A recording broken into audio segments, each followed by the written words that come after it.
turminha do terceiro ano, tudo bem com vocês? Prontos para mais uma aula de português? Vamos lá? Na aula passada, trabalhamos o texto da página 34, o texto instrucional, ou seja, um texto onde vinha todas as instruções, todo o material que você iria precisar para fazer o telefone sem fio. Isso mesmo, marcamos para hoje, ver se o seu brinquedo deu certo. Vamos agora para a página 37, isso mesmo, comparando a carta com o texto. Na carta, trabalhamos na página, que é o texto 1, trabalhamos a página 30 e 31, onde a menina escrevia uma carta, uma conversa, uma prosa para sua amiga, dizendo como foi o dia dela na escola. E no texto 2, que é o texto instrucional, que também trabalhamos na página 34, observando essa estrutura desse texto. Esse texto, ele trata-se de uma instrução, ou seja, ele orienta o leitor a montar um brinquedo. Então, na página 37, você vai escrever verdadeiro ou falso, certo? Com base nos dois textos que trabalhamos. Tem primeiro e tem segundo quesito. Agora vamos para a página 38 e 39, produzindo o texto. E vamos falar agora, refletir um pouco sobre o tema que não é muito legal, mas é necessário a gente conversar. São as fofocas. Isso mesmo, é um tipo de texto também, apesar de que não é legal, certo? Então esse tipo de texto, ele serve para uma conversa telefônica ou mesmo uma brincadeira. Você já brincou da brincadeira sem fio? Tenta brincar aí com a sua família. Observe aqui na página 38. Na página 38, eu tenho uma imagem de um quadro chamado Os Fofoqueiros. Esse quadro, ele foi pintado no ano de 1948. Eu tenho várias pessoas, né? Mostra algumas pessoas já que são idosas, e essas pessoas fazem umas caras engraçadas, não é? O que será que eles estão falando? O que será que aconteceu aqui desde a primeira senhora, que está aqui na imagem, até a última? Eu acho que isso foi uma fofoca, eu acho que isso não terminou legal. Olha só, quando fazemos uma fofoca, alguém vai ser a pessoa que vai estar sendo comentado naquele assunto, certo? Isso não é legal, tá? Observe aqui. O quadro descreve o caminho percorrido por uma fofoca. Para isso, o artista usa apenas imagem, deixando o leitor, ou seja, você, a tarefa de imaginar a conversa entre essas pessoas. Com o colega, escreva um diálogo para uma das situações do quadro. Agora você vai seguir as orientações. Preste atenção. Planejando o diálogo.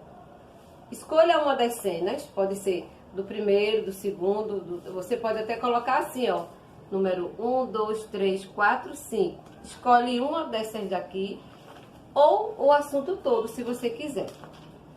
Escolha uma das cenas em que as pessoas estão se comunicando pelo telefone. Não deixa de ser uma forma de comunicação. Observe os gestos e as expressões. Invente um diálogo, ou seja, crie um diálogo entre elas, levando em conta o assunto tratado. Fofoca. Na página 39, na segunda questão diz assim: ensaie o diálogo para apresentar a classe. Lembre-se de escolher uma linguagem adequada a cada personagem, ao contexto e ao meio de comunicação, que é a fofoca. Um telefonema. Tudo isso aconteceu com apenas um telefonema, um mal entendido. O que você acha que essas pessoas estão conversando? Se quiserem, registre a conversa por escrito, para facilitar o ensaio. Ou seja, você vai precisar, no seu caderno, ou de redação, ou de português, escrever o que você imaginou que essas pessoas estavam conversando. E apresentando o diálogo. Apresente o diálogo à turma. Consulte as anotações, apenas se necessário. Dê entonação às falas. para que elas fiquem mais naturais possíveis. Ou seja, quando você for falar o que você acha que aquela pessoa falou, você vai dar uma entonação diferente. Avaliando as apresentações. Para avaliarmos os trabalhos, observem a ficha de avaliação a seguir e, com a ajuda do professor, amplie os itens a serem observados no que você acabou de escrever, se achar necessário, claro. Ficha de avaliação. O diálogo foi interessante e criativo. Atraiu o ouvinte, atraiu as pessoas na hora de você conversar. Segundo item. Os participantes interpretaram bem o respectivo papel, com tom e voz adequada. E concluindo. Em quantas partes, em geral, um telefonema pode ser dividido? A linguagem dos diálogos apresenta características especiais. Qual? Por exemplo, quando a gente está ao telefone, que a gente atende ou vai ligar uma pessoa, a gente diz o quê? Alô, não é isso? Bom dia. A gente usa algumas palavras do nosso dia a dia e que é abertura. Então, primeira parte desse diálogo é abertura. Depois da abertura, a gente vai falar o assunto. Então, o segundo é assunto. Você vai falar tudo o que você queria falar com aquela pessoa e no final tem a despedida. Essa despedida também é pessoal. Você pode dizer tchau, até logo, beijos, como se fosse uma carta, só que de forma comunicação falada e não escrita, certo? Terminando isso aqui no seu caderno de português ou de redação, eu quero saber o que você escreveu, hein?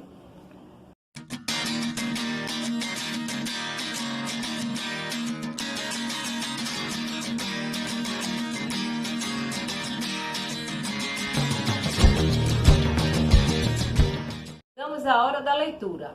Agora eu vou te convidar, na página 61 e 62, a fazer uma leitura silenciosa e depois falarmos sobre esse texto, que também é uma forma de comunicação. Observem, leiam com bastante atenção. Olha só, há várias formas de nos comunicarmos uns com os outros, de sabermos das novidades e também contar um pouco do nosso dia a dia a um amigo, a um familiar, para compreender melhor o mundo. Mas precisamos saber também o limite daquilo que devemos acreditar, daquilo até onde podemos conversar, o grau de intimidade que temos com aquela pessoa, certo? Nem sempre os meios de comunicação trazem informações importantes para nós. Para pensar sobre isso, escute o texto, ou seja, leia o texto chamado No Tempo em que a Televisão Mandava no Carlinhos, de Ruth Rocha. Observem e observem como os meios de comunicação podem afetar ou podem melhorar o nosso dia a dia, certo? Grande beijo, ó, te espero já já.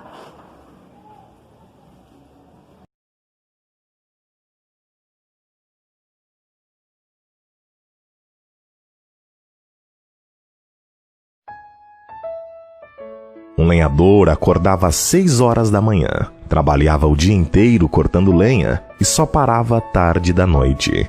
Tinha um filho lindo, de poucos meses, e uma raposa, sua amiga, tratada como bicho de estimação e de sua total confiança.